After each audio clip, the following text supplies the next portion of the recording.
Welcome to another episode of the Tech Transfer Podcast. This is Dave Brown, and I'm here with Cromwell Wong, who has an impressive history in the international business, but has also been part of a company that is licensed to BYU technology, IsoTruss. We'll talk about that some more. But Cromwell, do you want to introduce yourself a little bit? Sure. Name is Cromwell Wong, currently CEO of IsoTruss. Born and raised in the Philippines, served my mission in the Philippines, went to BYU Hawaii, then got into Wall Street, worked there 5 years, and went to BYU for my MBA, and then worked for oil and gas consulting investment firm, worked internationally for Aramco, helped with the IPO, and I've been an investor in some BYU startups and other startups, and I now I'm part of the board of IsoTruss. Yeah, I speak Japanese, Chinese, and Tagalog. Married with 3 kids. That's basically Okay. it. Great. So you grew up speaking Tagalog, I assume. I And then did. why BYU? Why did you end up at BYU? I've always wanted to go BYU, ever since Mhm. we were younger. It was kind of ingrained. So that was the only thing that came into my mind, BYU. And it so happened to be the right choice. The Okay. network, the people, they're just great. So I loved every moment of my BYU Hawaii and BYU MBA experience in Provo. And I've Mhm. made a lot of connections, the mentors, the people that I've associated with. And there Mhm. was just a ton of things that have propelled my career because of the baseline of having that BYU network and education. Mhm. Yeah, and I think you got your MBA. I think you finished your MBA in 2010 because you were 1 year ahead of 2010. me. I was That's correct. 2011. We didn't interact a lot, but I do remember you from the MBA program. And over the years, Tom Peterson over there has kind of every once in a while told me, "Hey, guess what Cromwell's doing?" Because you've been doing some interesting things. So, well, Tom is great. So, great.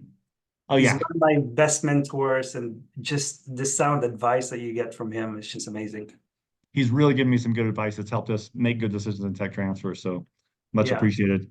So, so then you've transitioned from finance roles to operations, and now actually operations with a BYU startup, the IsoTruss Inc. company. What what caused that transition, and how has it kind of happened for you? So I've always been wanting to do entrepreneurship. In high school, I bought and sold detergent like rejects, Okay. buying for cheap and then sell them, made money. I bought and sold ping pong tables and ping pong paddles, and I raised, aquarium fish, and I made fish Okay. tanks in high school. So I've always had this entrepreneurial venture, but I didn't want to be. So my dad was very entrepreneurial, but it was an up and down life cycle, and we Mhm. were at times of, kind of good fortune and famine. So I had in my mind that I didn't want to be in that situation. So I had in my mind that I want to hit a certain net worth or a Mhm. target that once I met that target, I would do something entrepreneurial. So when that moment came, I jumped in and thought I was ready. But I've come to figure out that I wasn't ready. It's not until you have your feet on the ground you realize that it's a very different environment that you still have to learn. Mhm. And you humble yourself and learn as you go. Mhm. Um, yeah, so that was my experience. And what was your other question? Sorry. Oh, just how did it happen? Like, how did you evolve from being in more of an investment situation to being in operations with a relatively young company, IsoTruss Inc. Right. So yeah, so I transitioned just because so IsoTrust needed like more of a finance person, right? Hmm. Nathan, my business partner, he was the only one operating it, so I thought this would be a really good one. I brought in investors, so I have a group of investors that we invest in companies, whether it's real estate or startup. So I brought in these people. So I gathered as investors of friends, and we invested in an ISO trust. And my former boss at JP Morgan said, "Hey, if you help run this company, I'd put in more money," just because he Hmm. trusted me. And I can tell more story about that. So that's how I transitioned into it. I've always wanted, number one, to be in an entrepreneurial setup. It has to be a product that I like. And I thought I was ready. I have the network, the experience, the capital to do so. And so that's what led me to transition into it. And so it's a great Hmm. experience. So I have this experience of working for large organizations and applying that into the entrepreneurial role. Well, and I'd love to hear more about that JP Morgan connection. I think that's super interesting because a Yeah. lot of entrepreneurs start kind of low and bootstrap their way up. You really went big in terms of business success and then kind of came at it from a different angle, right? Yeah, so working for large institutions like JP Morgan or Aramco allowed me to see the world at large. It allowed me to see 40,000, the 40,000 feet view in the industry where it's going, but you don't see the granular details of boots on the ground. So just side story, my former boss at JP Morgan, I was the analyst. It was my first job out of college. And so to tell you a story, just kind of like one of the questions I think you've floated before, kind of what are your principles that you hold dear is one is integrity. I made it a point that whether it's good news or bad news, I have to say it irrespective of the consequence. So there's one time that I made a serious mistake of a fat finger that I added more digits than what was necessary. And because of that, our P&L and there's some of the presentation were incorrect. So I told my boss, I said, look, I have to be really honest with this one. I screwed up on this. And I thought I was going to get let go. But it turns out to be that I just heard a song in my mind, do what is right, let the consequence follow. So I reported it. It comes out that I was appreciated more than ever I would be. And so my former boss of 20 years ago is, because of that, we kept our friendship. I have invited him over to BYU to give lectures, and he is an investor in IsoTruss, supporting me because he knows that, like, again, trust is critical. And so I value that a lot, and I would protect that in any other criteria. That mostly you're respective when you seize accountability for things, right? Like a healthy organization should want that. Right. So, well, fantastic. So then with that backing, you end up at IsoTruss Inc. And this, I think a lot of our viewers will be somewhat familiar. You can see behind you the bikes with the IsoTruss. It's kind of that see-through part of the frame. So IsoTruss is a structure that was invented at BYU around the year 2000. There it is. And that's like a really tight, smaller version. And you're creating much larger versions too. So can you tell us just a little bit about the technology and what your vision is for it? How let's see, you're a COO and a board member.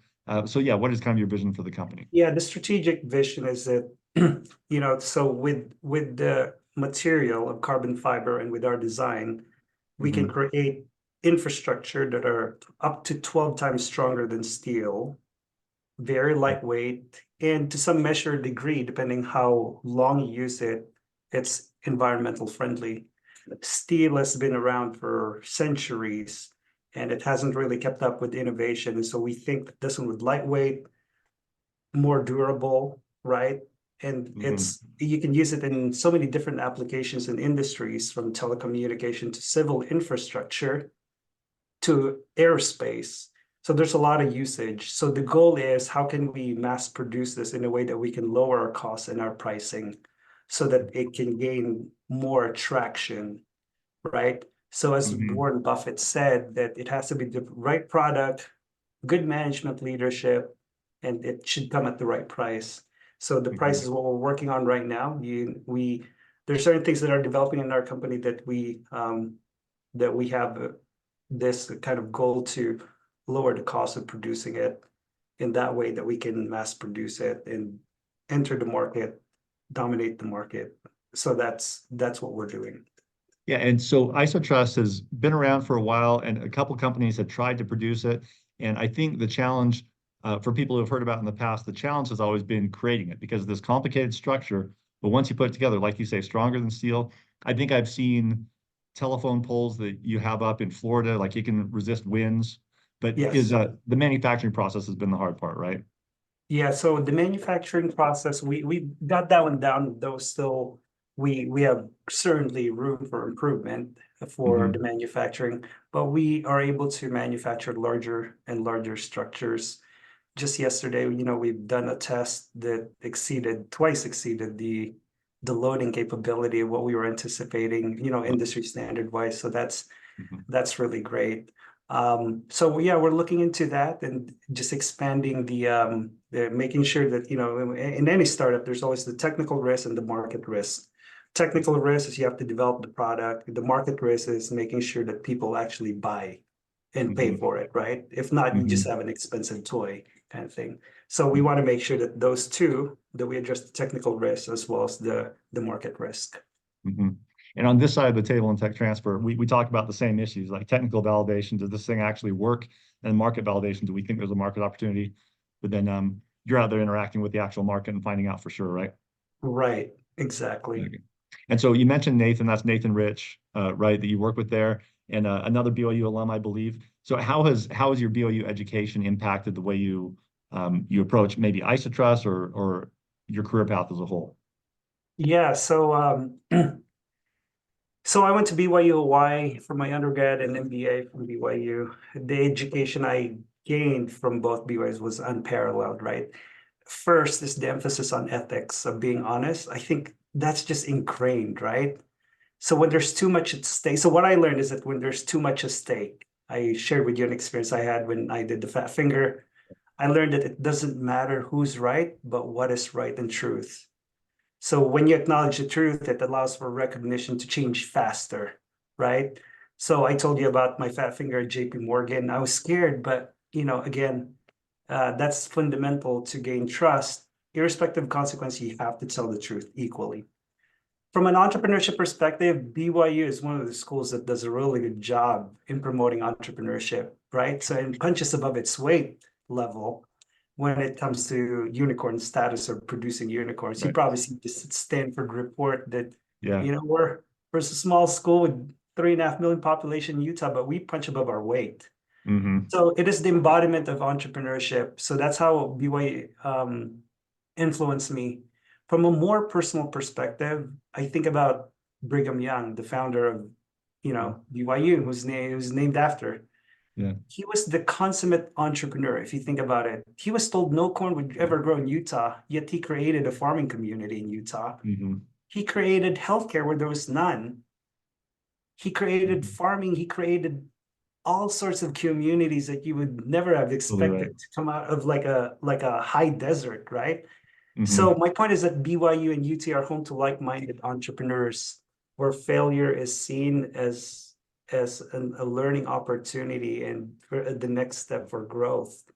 And that's what I got from being in the BYU environment. So it shaped my thought process about being prudent, about having honesty and integrity, being able to apply the golden rule, right? Like if I was in your situation, how would I communicate? What would I communicate in a way that you are on the same page? Mm. I think you have asked me earlier about um, my approach is transitioning from being in the corporate world to entrepreneurship. So I want to address that. I don't think I've Okay, that'd be addressed that. great. So yeah, so working for large institutions like JP Morgan or Aramco allows me to see the 40,000 feet view level of where the Mm-hmm. industry is going or where it's, what the industry is doing. But you don't necessarily see the granular details or the boots on the ground. So my role now in IsoTruss is to bridge that gap between what happens in the situation room and what's happening on the ground. So for example, our team would say it would take 2 months to close a deal because we're using a perspective we're a small company, we do the Mm-hmm. design work, and we go out to the client. But me being like the oldest kind of person here who has more extensive experience working for large institutions like this, I would actually say challenge it a little bit by saying, knowing how bureaucratic companies are, they're siloed, it would take longer. And these are the obstacles that you would face. And therefore, this is how you circumnavigate that by talking to the head guy, XYZ. Oh.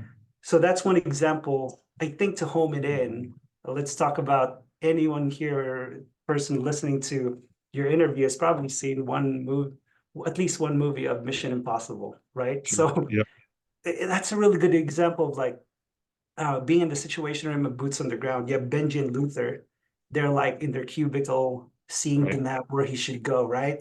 And it's Mm-hmm. so easy for them to say, hey, turn right, turn left, Mm-hmm. do this, do that. But you have Ethan Hunt or Tom Cruise, who Right. still has to fight his way through, ride a motorbike, beat the bad guys, and go to the right or left direction. My point is that my role is to allow the operations to see the strategy, the big picture, and the strategy also related to facilitate the group discussion on the operating level. Mm-hmm. And the last role that I bring is that, I brought in investors, Mm-hmm. brought in investors over here. So from an investor perspective, the goal is slightly different. You invest in a bunch of different companies. Right. It's more about risk management, right? You Mhm. have two companies that would pan out, the rest would fail, but Mhm. at least you cover it. Whereas from a founder's perspective, let's say for Nate's perspective, Yeah, he's all in. This is what he got, right. right? Yep. And so you dig deeper. So my role is to bridge this by having that communication, by explaining to our investors what's happening on boots on the ground, and Mhm. also for Nathan for me to explain to the groups on the ground by saying, this is what our investors are seeing, right? Mhm. And that's how they view it, and here are their suggestions. By having that constant communication, you bridge the gap. Without Mhm. that communication, you'll have a fight between investors and operators. Mhm. Yeah, that's super interesting. I like your idea of recasting Brigham Young as an entrepreneur. That's really true. I was thinking of the wide roads in Salt Lake City and kind of innovations like that. That we're visionary, we're very forward looking. And Yeah, so having that higher perspective is important. And then I think you almost have an interdisciplinary approach because you come from two business worlds where you're able to provide an expertise there that IsoTrust just wouldn't have otherwise on how to deal with very large companies, especially financial companies, right? So yeah, like to be able to explain how, for example, when let me just give an example. So yeah. we sell the product, right? We say, hey guys, this is a really good product. It's long lasting, whatnot. Then Mm-hmm. therefore you should think, if you're selling to a consumer that doesn't have a layer of buying panels, meaning that the buyer and the technical user is one, then they can just easily Mm-hmm. say, here's the money. But in large Mm-hmm. organizations, the procurement is different from the technical guys. The technical guys might like your product, but the procurement might say that that's too expensive. The finance Mm-hmm. guy might say, why are we paying for a little bit more premium? The IRR is going to go lower. So you have to Mm-hmm. be able to address all that. And sometimes, that's what I see in when you're dealing with corporate bureaucratic structures, got to be able to address all the kind of the impediments that go along the buying channel. Mm-hmm. What's something that the startup companies usually misunderstand? Like what would be a common mistake that they would make? Sometimes we get too product, we become very product driven instead of a Mm-hmm. solution driven. Okay. So as a startup, for example, you think, man, I have a really good product, therefore it should be an easy sell, Uh-huh. right? But Mm-hmm. from a corporate perspective, it's like, do we actually need that product? It's best by having an alternative solution. Why would I Mm-hmm. go with that product? Right. So if you're a startup and if you're focused on just the product in of itself, the attributes of it, that's not enough to address the validation that the market needs it, right? So there's a difference between invention and innovation, right? Yep. Like invention is that you come up with a really good product. Innovation is that is this product actually would address the market needs? And those are the two things that a lot of startups feel like, hey, how come nobody's buying my product? It's Mm-hmm. because of, different lens that are being used. Super interesting. That's a great inside look. So, what you've done some things that are not commercial also. For example, you have Academy for Creating Enterprise that you've worked with that I assume it is supporting enterprise, but it's a nonprofit, I think. Can you tell us a little bit about that and your perspective on how that might have affected your perspective on IsoTrust? I love being in I'm on the subboard of the Academy for Creating Enterprise. Its mission is to help teach entrepreneurship to people that, especially in developing countries. So Mm. I oversee, I'm the, so I oversee my area of focus is Philippines. And I'll tell you a story. We provide training, how to start a business, what are the top 25 rules of starting a company. And I was in the Philippines a year and a half ago, and we were giving a lecture, and there's this lady, she was probably in her 30s. She had like a baby, she was carrying her baby. She just went there and wanting to learn. And I was really touched by it because it was very hard to get to the church, to the chapel where they were holding the training. Mm. And she just wanted to learn how to bootstrap, how to start a business. And these are the people that you want to teach because they're hungry. They don't have a lot, but they want to learn business. And so for me, sitting in this position, I think we're training our people here to think like a business person, about how much more those people who are in developing countries that are trying to develop their case for their businesses, right? So I feel this kind of moral obligation to really impart my knowledge, my training, my background, with my connections to do so. So I'm part of the business plan competition judge. I evaluate some of the statistics, what's going on with the training. I review some of the materials, and I visit once in a while. So that has helped me see the impact of entrepreneurship from a granular, detailed, personal level, and also from an organizational, institutional level. You can't beat that. The Academy has over, I think, 750 chapters globally in South America, Africa, and the Philippines. We're helping people. We're helping them grow. So it's a nonprofit organization, and the mission aligns well with my goals. Mm-hmm. And why do you think those goals are so important to you? Lifts people, right? Um, so it lifts people because you give them the financial knowledge, no, so the knowledge to produce finances that can augment their livelihood. So that's very meaningful to me. If you can raise the GDP per capita of a country, that helps them with their livelihood. That means there's less starvation, there's less, they can pursue the higher pursuits in life, right? To achieving their goals. So when you have a country that's like impoverished, it's hard for them to pursue the human objective of being able to choose, right? Having their freedom to choose their path. And that, and finances is one key ingredient of that particular mission. So it's very ennobling when you can help people how to learn how to fish and excel at it. So that's, for me, that's very gratifying. Yeah, I always feel like nothing's more valuable than people. And you have this human capital in places in the world where they're just not able to capitalize on what they can do because they lack resources or education. So this is one way to address that, right? Yeah, yeah. A good example too is that, there's definitely raw talent. How do you develop it? So a lot of times you think of a river, how do you, or like a stream, how do you turn that potential energy into kinetic energy? And that's to invest in it. You put a dam that Sure. would create electricity. The human capital is the same thing. So it's there. You just have to train it, give the right mindset to grow, teach them entrepreneurship. Then you create a dam that would create electricity. It's just an So great. analogy. So great. Yep. Appreciate it. So one thread in your commercial interest has been kind of renewable technologies. You can see IsoTruss as kind of an environmental technology in some ways, and you had focused on at Aramco on carbon capture and issues like this.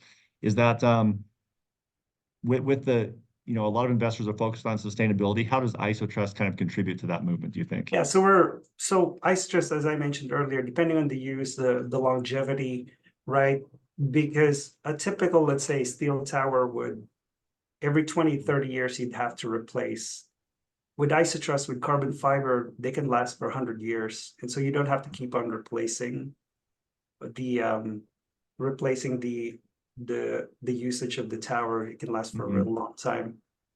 When it's lightweight, that means you're shipping, you don't have to use a lot of gas to commute, right? So we installed a tower last year, a year and a half ago in Wyoming, where large trucks can't access the road to this mountain. It's about 12,000 feet.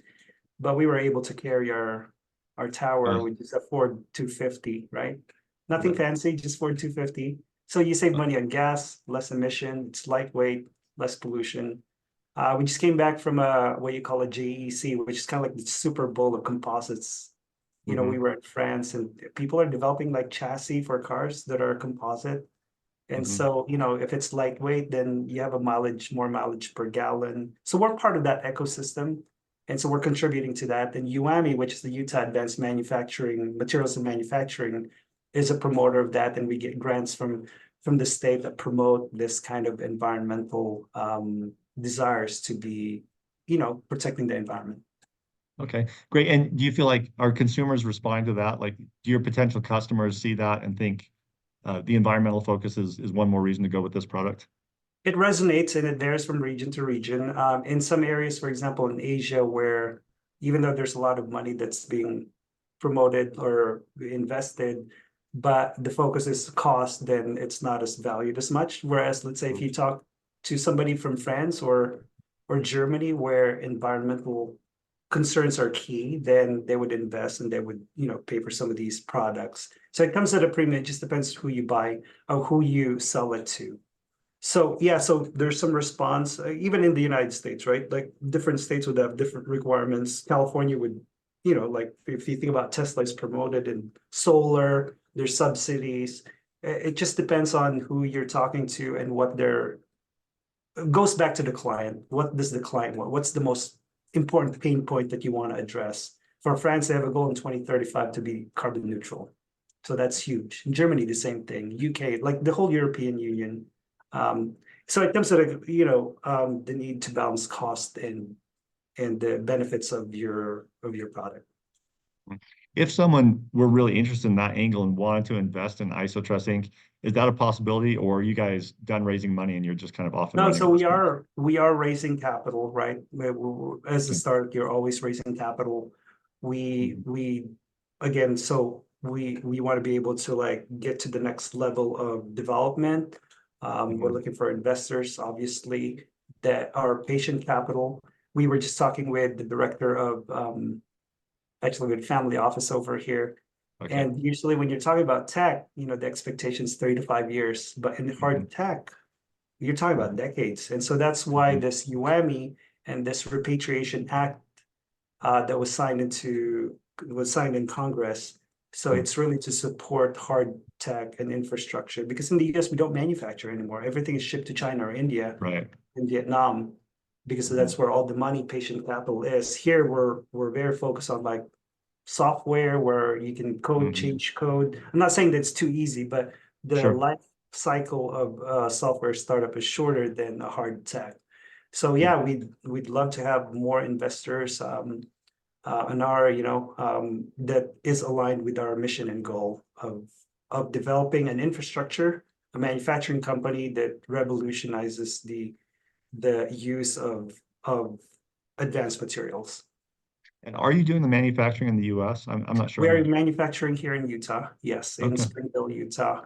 And so, yeah, it's locally Yeah. made, supported by our ecosystem over here.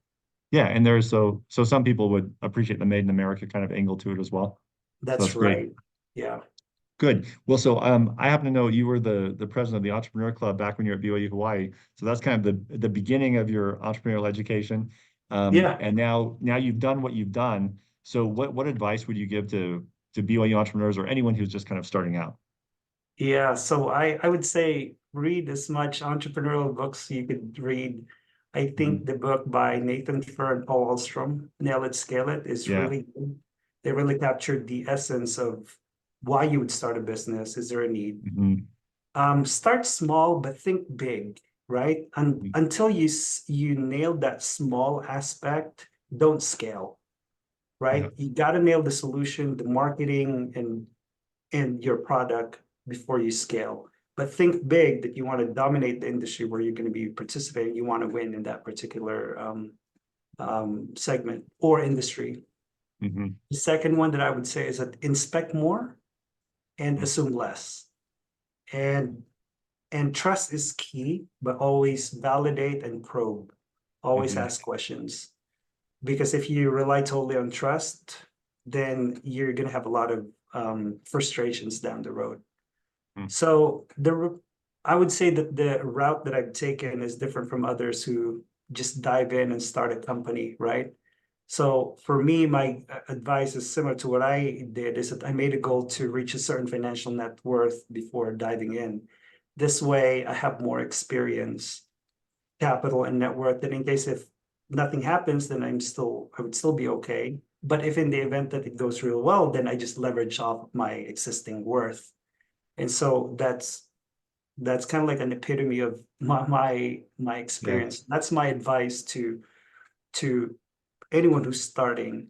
So it's up to you. As long as you have backing and you can do it, go for it. There's the reality is that the people who really succeed is probably 1 out of 40 when they start really young. But there's a research that was done that that a lot of actually successful entrepreneurs have already in like 40s, that they already have like experience and capital. They're the ones who become really more successful. But you don't hear a lot about those, right? You Mhm. hear the one-time boy wonder who reached the Right. stars. And that always goes in the news, right? Because it's always Mhm. noteworthy. But you have to look at the statistics. And based on that statistics, you manage your expectations. You base your decision on that. Mhm. Yeah, that's great. We have a lot of students at BYU who want to be entrepreneurs. Many come to our office looking at technologies and so on. Okay, so if there's one more thing I'd like the audience or aspiring entrepreneurs to take, or my recommendation is, on top of reading the book Nailed, scale it, start small, think big, and inspect more and assume less. That is to develop the ability or the skill to balance optimism and reality. Some people call reality as negativity, but being able to balance your vision on the one hand and reality on the ground would allow you to give a little bit of an idea or a sense of the timeline in which you can accomplish those goals. So if you're too optimist without realizing the resources in the ground or what's happening on the ground, you're going to make a lot of mistakes. But also focusing on just the current resources that you have and your skill set without the vision, you're not going to move forward. So being able to balance the two together allows you to move forward, but with caution and but with precision, because you're a little bit more pragmatic in the sense that you can cover a wide array of like issues, and that's a key thing that you want to have. So from where I sit, I'm trying to balance optimism where we are as a company and also balancing the time and resources that we have so that we can balance point of views. Without those, it's easy to just fall and fail. I'm not saying that if you're able to balance both that you're not going to fail, but you reduce the likelihood of failing. So for would-be entrepreneurs, it's really important. Again, read the book, Nail It and Scale It. There's a section there that talks about it, and I've seen it firsthand in my experience. And again, that's my strong recommendation. Yeah, why in your opinion is BYU so entrepreneurial? I think it Do you have goes a back to, theory? yeah, it just goes back to the root of, as I think about the history of Brigham Young and the people who pioneered Utah. Mhm. It resonates, by the way, with my background. I'm Chinese Filipino, and during that time, Chinese people couldn't own land in the Philippines when they Oh. migrated to the Philippines. So they were forced to kind of peddle, sell trinkets in the street. Mhm. That Mhm. was their livelihood, and it just became the norm. And so if you same thing with the pioneers of Utah. It's like people were driven out from the East Coast to here to Utah. They have to start from scratch. They have to rely on their own, and that became a mindset, right? Yeah. And so we're also taught to learn how to fish and be our own boss, so we can take care of our families. We're not beholden to other people's time. There's that sense of determining your own path. Yeah. I lived in the Middle East, and I understand the Israelites could have been like subjected to the Egyptians, Mhm. or they could chart their own path. It was a harder path. There's no Right. water. There's no, in Egypt, the northern part is fertile. You have like blueberries, strawberries growing. But you go to like the Sinai Peninsula, go into Israel, it's like there's nothing. So you have to That's it. craft. You have to be more creative. If you think about the Middle East or Israel, for example, you've been there. Like, man, Sure. there's technology around. There's water. There's green. How do they do this Mhm. out of the Middle East, right? Mhm. So in some ways that mimics, that rhymes with the Utah BYU culture. Totally agree. Yeah, there's that culture here. And I know I need to let you go in a second. If you have 2 seconds, what do you think is the future of infrastructure? I hope IsoTruss is a big part of it. Lots of people pushing for infrastructure improvements for the US. So what do you see coming? With the infrastructure bill, with the realization that we actually manufacture here, I think it's just going to propel the case for looking for companies and products that are integral to the development, that are innovative. That's really the way how to get out of competition. If you have Mhm. multiple copycats, you have to continually innovate. That way you can price it a little bit higher. You can always attract, you're going to be ahead of like the development curve for your employees and your people. You have a more intellectual society.